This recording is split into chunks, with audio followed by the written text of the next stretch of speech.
jaalade tanuma maan qabdu ahalle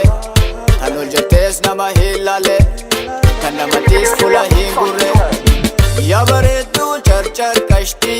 jaalaltii tee hedduu ulfaatti galamsoomoo baddeessaa jirta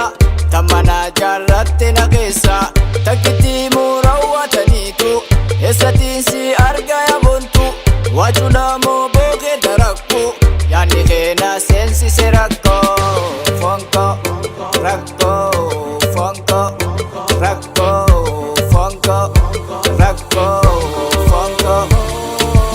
as godhume boontu wayin sitti dhaamaa si malee na haraam dhugaan sitti himaa qashtii dubra qaaluu bareedduu hontarraa wayyaa mudhisoonsaa yaa mootii kanneessaa leemammaa shoo makkaa ulee harooreysaa hura laayini baanan ta jannata keeysaa ta jannata keeysaa bareeddu charcharin jaalade tanuma maan qabdu ahalle tan ol jettees nama hilaale kan namatis fula hin gurre yaa bareedduu charchar kashtii jaalaltii tee hedduu ulfaatti galamsoomoo baddeessaa jirta tammanaa jaarratte na keessa takkitti muurawwataniitu eessatiin si arga yaabontu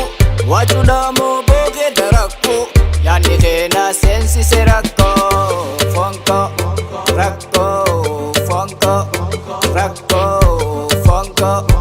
rakkoo fonko ichataa bojiroo macharaa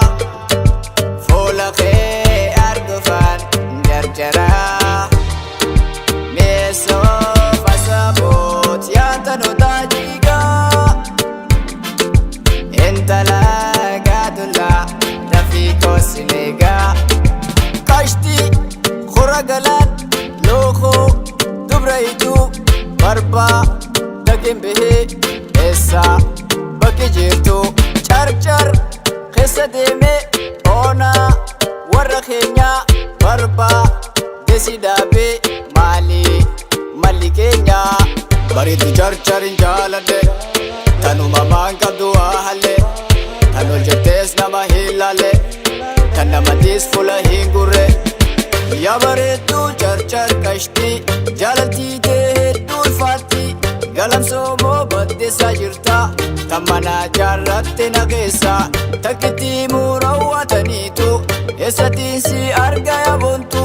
waachudhamoo bookee darakku yaanni keena seensise rakkoo fonko